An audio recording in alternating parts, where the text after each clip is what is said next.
harimo iby'abanyamakuru babaza nk'abarimo umwarimu nyine abaza zine n'igisubizo kiri buze gutangwa. Icyo navuga nuko navuze umwihariko nangwa se imbaraga nta nubwo ari urwego rw'igihugu rushinzwe intwari z'igihugu n'imidari n'impeta by'ishimwe gusa, ariko nafata ko ari umurongo nibwira tugomba gukoreramo, guha umwanya urubyiruko,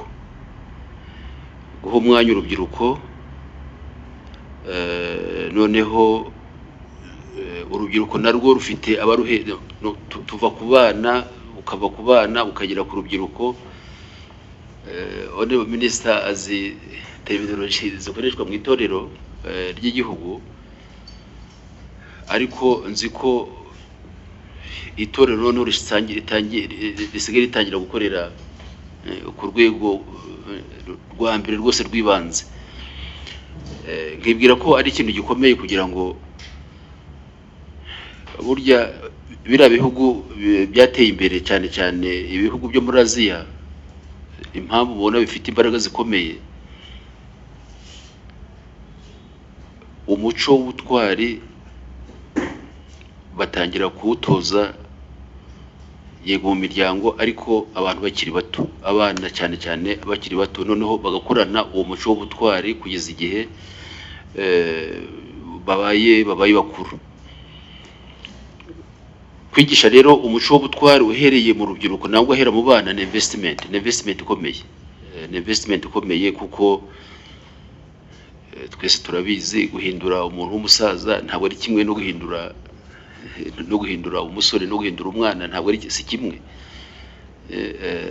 Abasaza baba bafite ibyo bafashe kugira ngo bahindure, ntabwo ari ikintu cyoroshye, ariko nibura umuco w'ubutwari kuwushimangira ndetse no kuwutoza ugatangirira mu bana ukazamuka mu rubyiruko, nibyo narivuze ngo ni investment ikomeye, wizera neza kuko urimo wubaka ikintu gikomeye, nangwa se umusingi ukomeye u Rwanda rw'ejo hazaza. Mwabajije ibijyanye n'imiryango y'intwari uburyo ifashwe. Iki kibazo abanyamakuru bakunze kukibaza, ariko ndetse na Colonel yabivuze neza. Intwari ndibwira ko umuntu aba intwari ku giti cye, intwari noneho iyo ntwari ikaba yarakoze ibikorwa bihebuje. Colonel yabisobanuye neza, ibikorwa bihebuje bifitiye abantu bose, bifitiye abanyarwanda bose akamaro. Kandi intwari iyo ikora icyo gikorwa cy'ubutwari, iyo nta nubwo bizi ko iri gukora igikorwa cy'ubutwari, abamenya ko yakoze igikorwa cy'ubutwari ntababibonye, nangwa si ibyo bikorwa abo byagiriye akamaro. We iyabiko ugiye kubikora ukavuga ngo kugira ngo ngiye gukora iki n'iki kugira ngo bazangire intwari, ibyo ntabwo byaba ari byo. Ukora icyo koko wumva kikuri ku mutima nama wawe, ariko definition y'ubutwari ni uko koko icyo gikorwa kiba ari indashyikirwa, gihebuje, sibyo gihebuje, ariko finalite ari uko gifitiye abantu benshi akamaro. Ntabwo ari upfuye kuboneka wese.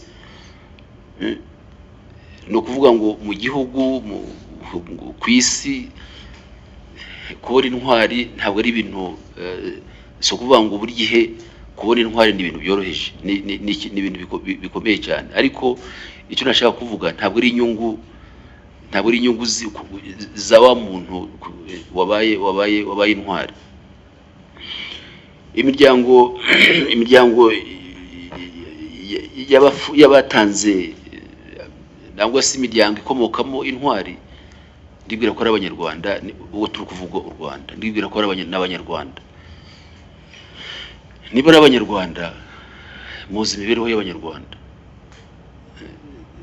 Niho navuze ngo abanyamakuru babaza ikibazo bazi n'igisubizo.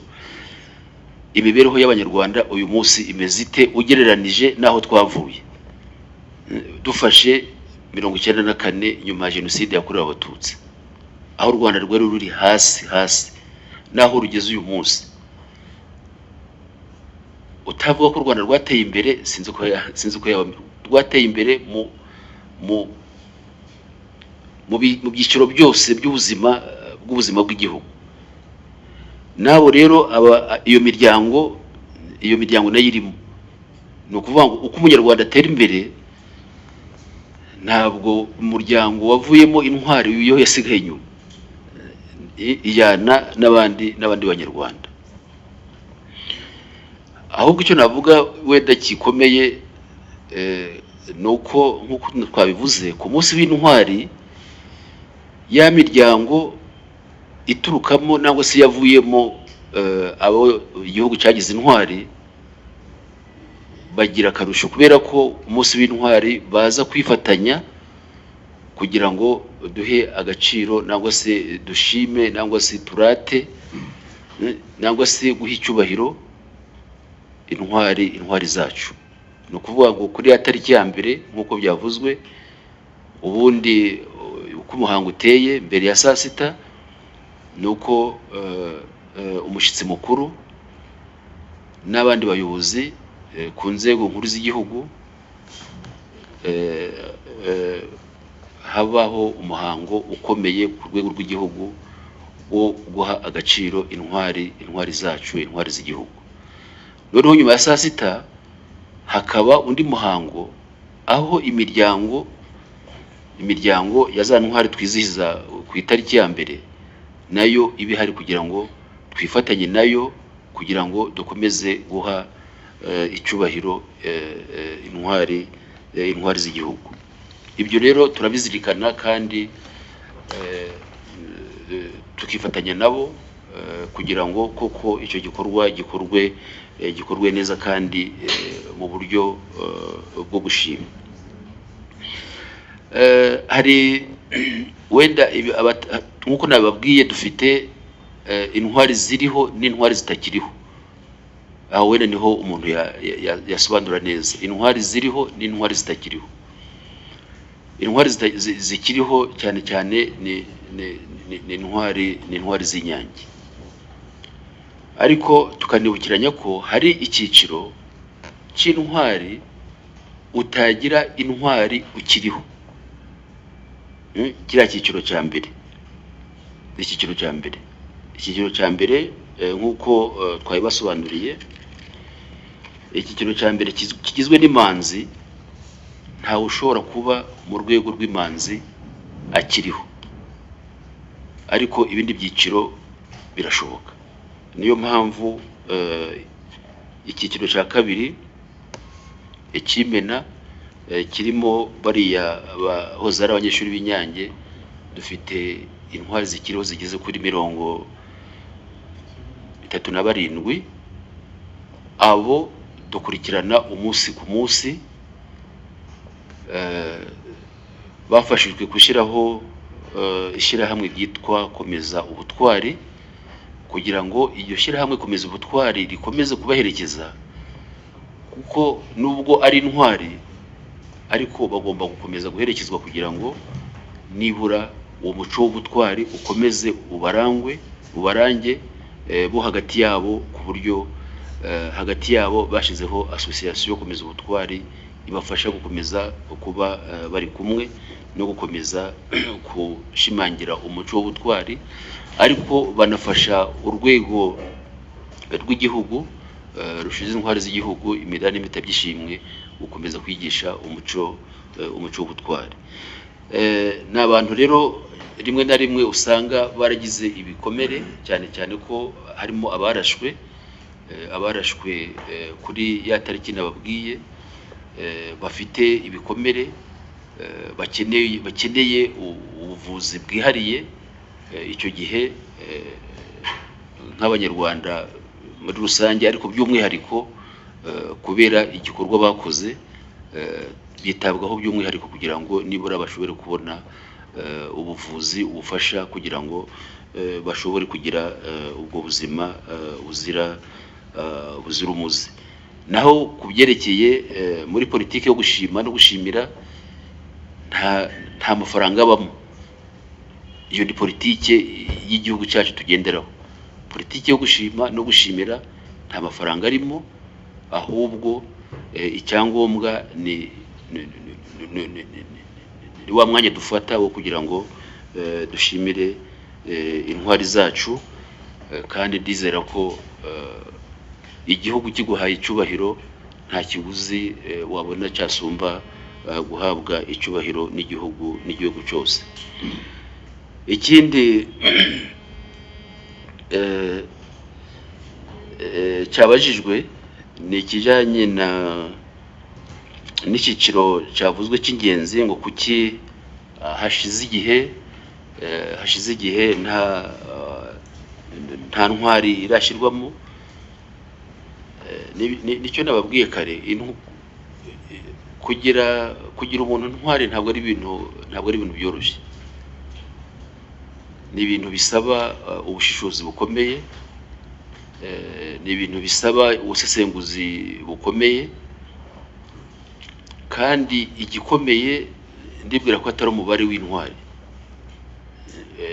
Igikomeye si ubwinshi bw'intwari, igikomeye ni wa muco navuze. Dushoboye kugira umuco w'ubutwari ukakwira mu Banyarwanda, nibwira ko ari ikintu cyaba gikomeye.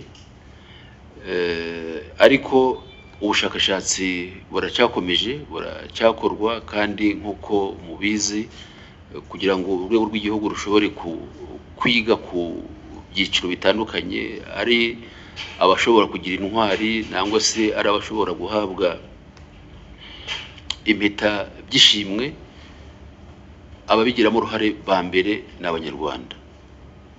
Abanyarwanda nibo batunga agatoki bakavuga bati turifuza ko kanaka yagirwa intwari nangwa se yahabwa impeta y'ishimwe. Birafunguye, ntabwo bifunze. Umunyarwanda aho ariho hose ashobora gutanga igitekerezo, akacyoherereza urwego rw'igihugu rushinzwe intwari z'igihugu, imidari n'impeta by'ishimwe. Noneho abagize urwego bakicara, ni 9 bafatanyije n'ubunyamabanga nshingwabikorwa. Dufite ishami ry'ubushakashatsi, noneho abakandida babonetse bagakorwaho ubushakashatsi.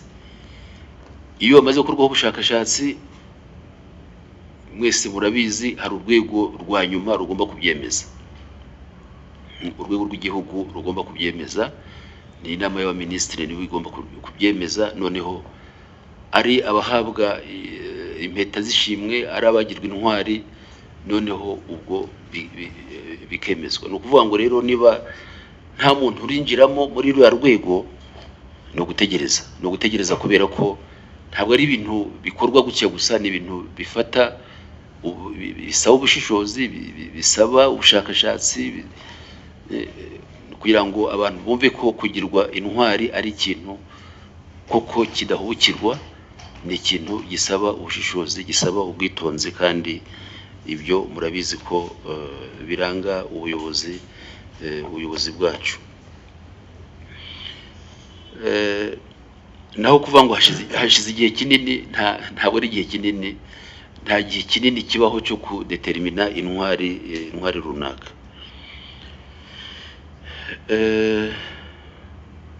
Ikindi kibazo kireba urwego rw'intwari ni ikihe, kugira ngo nacyo ngisubize.